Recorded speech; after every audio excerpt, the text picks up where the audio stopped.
नमस्कार दोस्तों। वोटिंग से ठीक 4 दिन पहले दोनों चुनावी राज्यों यानी महाराष्ट्र और झारखंड का माहौल क्या है? दोनों चुनावी राज्यों में कौन सरकार बनाने की स्थिति में है? झारखंड में जेएमएम ही रहेगी या फिर बीजेपी आएगी? महाराष्ट्र में भाजपा की जाने का समय आ गया है या फिर नहीं? आज के इस वीडियो में हम इसी को समझेंगे। सबसे पहले बात महाराष्ट्र की करेंगे। दोस्तों, महाराष्ट्र में 2 सर्वे आए हैं, दोनों सर्वे आपको दिखाऊंगी और उसके बाद महाराष्ट्र के पत्रकार क्या कहते हैं वो भी मैं आपको बताऊंगी। तो पहला सर्वे है लोकपोल का सर्वे। ये देखिए, ये रहा। ये सर्वे कहता है कि इसके बाद महाराष्ट्र में महायुति का सफाया होने जा रहा है। लोकपोल के सर्वे में महायुति यानी एनडीए बहुमत के आंकड़े 145 से बहुत पीछे दिखाई दे रहा है। लोकपोल के सर्वे में बीजेपी 128 तक पहुंचती हुई दिख रही है। इंडिया यानी महाविकास आघाड़ी को इस सर्वे में 162 सीटें दी गई हैं। लगभग 46% वोट इंडिया के पक्ष में पड़ता हुआ दिखाई दे रहा है। अन्य के खाते में ज्यादा से ज्यादा 14 सीटें जाती हुई दिख रही हैं। अब महाराष्ट्र के वरिष्ठ पत्रकार अशोक वानखेड़े महाराष्ट्र के इस चुनाव पर ठीक 3 दिन पहले क्या कहते हैं वो भी हमें जानना चाहिए। उनकी नजर में महाराष्ट्र कौन जीत रहा है वो भी आपको समझना चाहिए। सुनिए। मैं अभी आज ही सुबह महाराष्ट्र से वापस आया। करीब करीब 10 दिन मैं महाराष्ट्र में ही था। मैं विदर्भ से लेके मराठवाड़ा, पश्चिम महाराष्ट्र, मुंबई, ठाणे, कोकण, संभाजीनगर यानी वहां मराठवाड़ा होते हुए खानदेश, धुलिया मेरा आखिरी स्टॉप था। कल रात को मैं धुलिया था और आज आया। बाय एंड लार्ज वो जो पोल सर्वे बता रहा है, मैं थोड़ा सा इसका उल्टा जाता हूँ। मैं हमेशा ये देखता हूँ कि सत्ता पक्ष कितना रिटेन करता है अपनी सीटें। भाजपा कितनी सीटों पे लड़ती है वो मायने नहीं रखती। भाजपा जो रिटेन करती हुई सीटें दिख रही है मुझे, वो 70 से 80 के बीच में भाजपा को सीटें मिल सकती है। और अजित पवार ये 10 से नीचे आ सकते हैं और एकनाथ शिंदे 20-25 के बीच में रह सकते हैं। यदि ये आंकड़ा हो गया तो ये 120 पे रुक जाएंगे, ऐसा मुझे लगता है। अच्छा। महाराष्ट्र में मैजिक फिगर जो है वो 146 का है।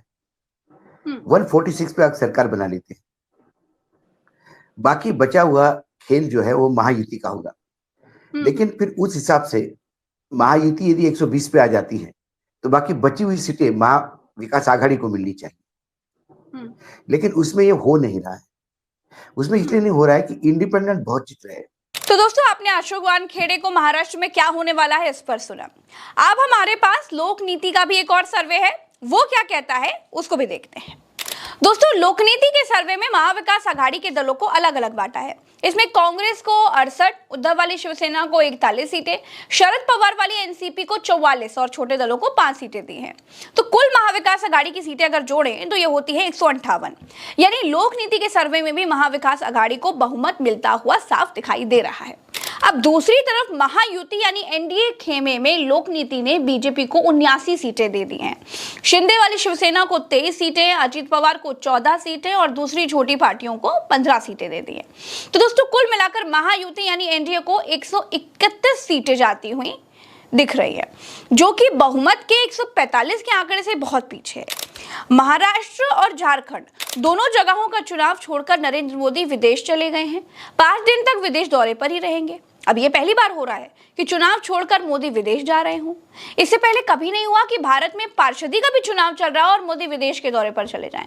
2 राज्यों में चुनाव है और मोदी का विदेश जाना वाकई हैरान करता है। प्रधानमंत्री को यदि गारंटी है जीतने की तो वो अपना स्टे बढ़ाते हैं। अच्छा, क्रेडिट लेने के लिए। आप यूपी का पहला चुनाव देखिए, कैसे वो 3 दिन तक रुके थे यूपी में, बनारस में, आखिरी 3 दिन। तो फिर हार मान ली है क्या कि अब तो कुछ नहीं हो सकता, गई भैंस पानी में? हो सकता है कि उन्हें लगा कि वो कटेंगे बटेंगे। जो उन्होंने हरियाणा में किया वो नहीं हो सकता महाराष्ट्र में, क्योंकि महाराष्ट्र में शिवसेना भी है और राष्ट्रवादी कांग्रेस भी है शरद पवार की। और मैं बार बार कहता कि कांग्रेस इजी टारगेट क्यों होती है। कांग्रेस के नेता क्यों बिक जाते हैं? उनको लगता है कर्नाटक में सरकार है, तेलंगाना में है, हिमाचल में है। जितने कांग्रेस के जनरल सेक्रेटरी और ऑफिस बियरर है वो तो एक राजा जैसी जिंदगी जी रहे हैं। 3-3 राज्य सरकारें उनके पास है, किस चीज की कमी है जी। लेकिन शरद पवार और उद्धव ठाकरे यदि महाराष्ट्र में हार जाते तो उनके पास क्या है? अखिलेश यदि यूपी हार जाते तो उनके पास क्या है? इसलिए ममता यदि बंगाल हार जाती तो उनके पास क्या होगा? स्टैलिन कर्नाटक हार जाता तो तमिलनाडु हार जाता तो उनके पास क्या है? इसलिए वो जब अपने राज्य पे आती तो पूरे ताकत के साथ लड़ते। वहां स्लीपर सेल वाला खेल ज्यादा नहीं चलता। अच्छा। हालांकि हर जगह स्लीपर सेल तो है ही थोड़े, हम्म। तो वहां बीजेपी को बहुत डिफिकल्ट जाता है। जी। कांग्रेस को पता है क्या, मैंने बोला हार जाएगी भाई कांग्रेस। बोले हार गए तो क्या फर्क पड़ता है, इतनी चुनाव हारे एक और सही। महाराष्ट्र के बाद झारखंड की भी बात कर लेते हैं। दोस्तों, झारखंड में जेएमएम ने भारतीय जनता पार्टी के दांत बहुत खट्टे किए हुए हैं। जेएमएम में कल्पना सोरेन के लिए लोगों का भरोसा जिस तरह से जागा है वो अकल्पनीय है। कल्पना सोरेन हेमंत सोरेन के जेल जाने के बाद राजनीति में आई हैं, लेकिन उनकी रैलियों में आ रही भीड़ मोदी और शाह की रैलियों को टक्कर दे रही है। कल्पना सोरेन जिस स्टाइल में और जिस आक्रामकता के अंदाज में रैलियां कर रही हैं, उनको देखकर लगता ही नहीं है कि उनको राजनीति में अभी 1 साल पहले ही उनका डेब्यू हुआ है।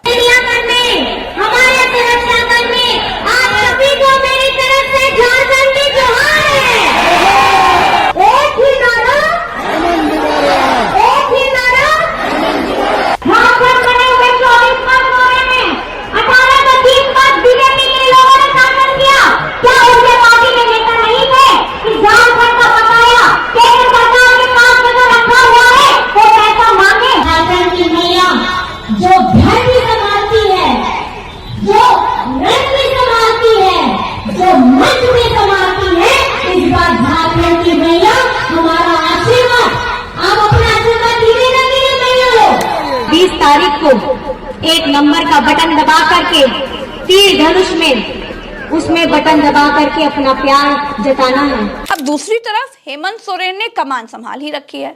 मोदी शाह की जोड़ी को झारखंड में कल्पना सोरेन और हेमंत सोरेन की जोड़ी मात दे रही है। झारखंड में आज की तारीख में इंडिया का पलड़ा भारी दिख रहा है। अगर चुनाव आयोग ने अपना काम ईमानदारी से किया तो झारखंड में सरकार बदल जाने का जो क्रम है वो टूट सकता है। इधर राहुल गांधी और प्रियंका गांधी जातिगत जनगणना के मुद्दे पर और संविधान के मुद्दे पर मजबूती से घेरी हुई है भाजपा। मैं चुनौती देती हूँ मोदी जी को, अमित शाह जी को। मैं चुनौती देती हूँ कि मंच पे खड़े होकर कह दें कि वो जाति जनगणना करवाएंगे। और देश का प्रधानमंत्री खुलकर स्टेज में झूठ बोलता है। कहते हैं कि राहुल गांधी संविधान को खत्म करने की कोशिश कर रहा है। राहुल गांधी 4000 किलोमीटर चला है कन्याकुमारी से कश्मीर तक भारत जोड़ो यात्रा में। हर रोज हम कहते थे संविधान को बचाना है। दोस्तों, राहुल गांधी और प्रियंका गांधी मोदी और शाह को घेर रखे हैं। कल्पना सोरेन और हेमंत सोरेन, शरद पवार की पार्टी, उद्धव की पार्टी, सब मिलकर लोकल इश्यूज पर फोकस कर रहे हैं। स्थानीय भाषाओं में बीजेपी पर टूट पड़ रहे हैं। परिणाम क्या होगा वो रिजल्ट वाले दिन ही पता चलेगा। लेकिन ये पहला ऐसा चुनाव दिखाई दे रहा है जहां विपक्ष बहुत मजबूती के साथ बीजेपी गठबंधन के सामने चट्टान की तरह खड़ा है। तो हम फिर मिलेंगे अगले वीडियो में। फिलहाल के लिए इतना ही, दीजिए इजाजत। नमस्कार। चैनल को सब्सक्राइब करना मत भूलिएगा।